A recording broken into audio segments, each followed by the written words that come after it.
First of all, we chop our onions and we add them to the pan. Add plenty of oil. You can use rapeseed oil or olive oil. I'm using olive oil here. Right, let's move the pan out of the way so we can grate our carrots. First of all, we've got to peel them and then we grate them up. There we are. Add them to the pan again. Now we're going to grate our celery. Now you can finely slice your celery, but I find that grating it gets rid of all your stringy bits. It also makes it easier to dissolve when it's fried with the mince. Now we add that to the pan also.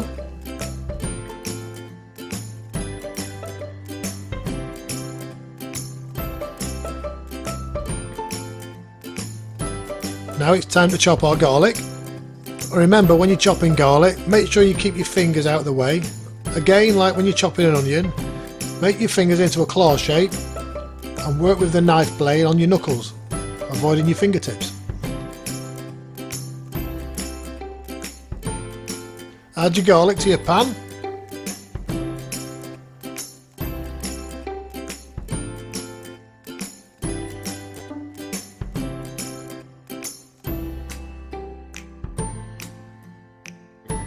Now we're going to add our herbs. Now these are just mixed herbs and you just add what you want to taste. I like quite a lot.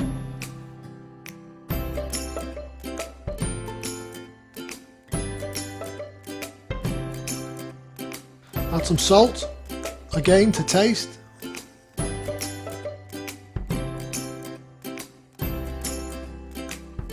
Ground black pepper.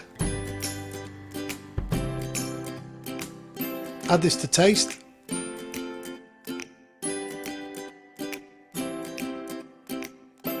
Now we add the pan to a medium heat, like the gas, and we give it a good stir, making sure everything's coated with the oil.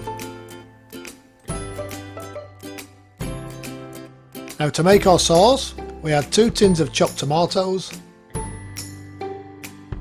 pinch of herbs, a fair pinch of pepper,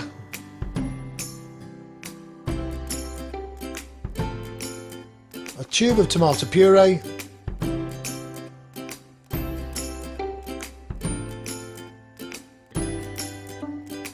and if you've got a couple of tomatoes left over on your veg rack, you can stick them in as well.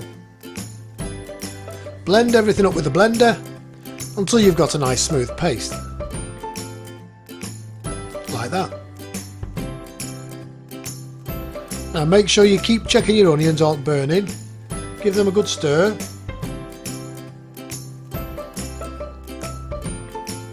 And when they're translucent like this, they're done. So now what we're going to do, we're going to add them to a bowl.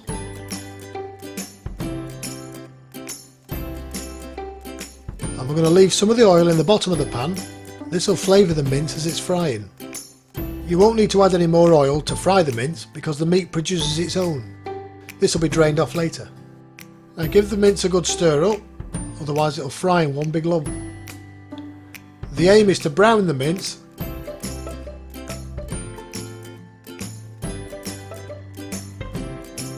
and once that's done, we can drain the oil off. If you tip your pan to one side, you can discard the fat using a ladle or a spoon.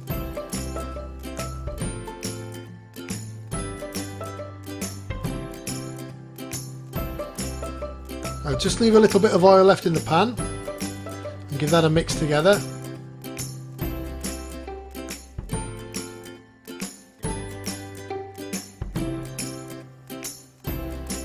Give it a shake and just turn your gas down to low while you add your next ingredients.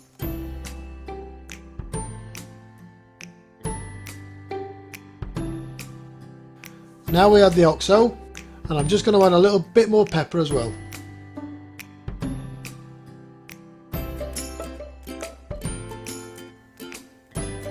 Add the fried onion mix that we made earlier.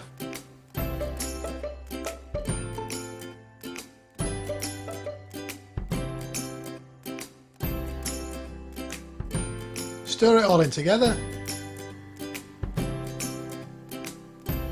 Give it a good mix round.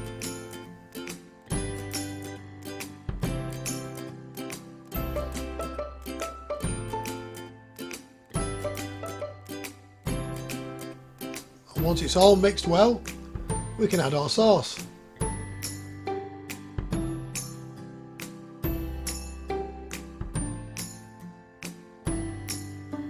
Stir that in.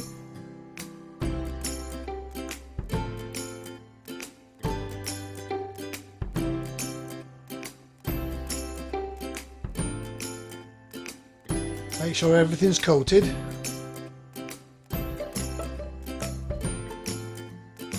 Once we've done this, we can move it to the back heat on a low light so we can start our pasta. This should simmer now for about 20 minutes, 25 minutes, just enough time to let the meat cook through.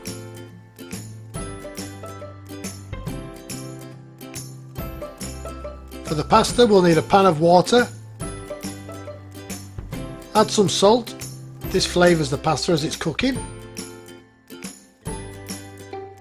And when your water comes to the boil, add your pasta. Now if you go to Bologna in Italy, the place where spaghetti bolognese was invented, it's always served with tagliatelle. Apparently the sauce sticks better to the pasta. Let that boil until it becomes soft.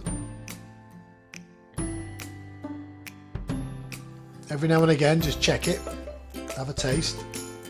Once it's ready, drain with a sieve, rinse with fresh boiling water and serve immediately.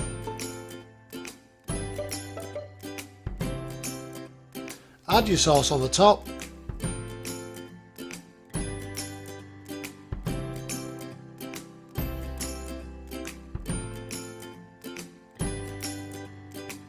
And on top of that, add a fair sprinkle of parmesan cheese.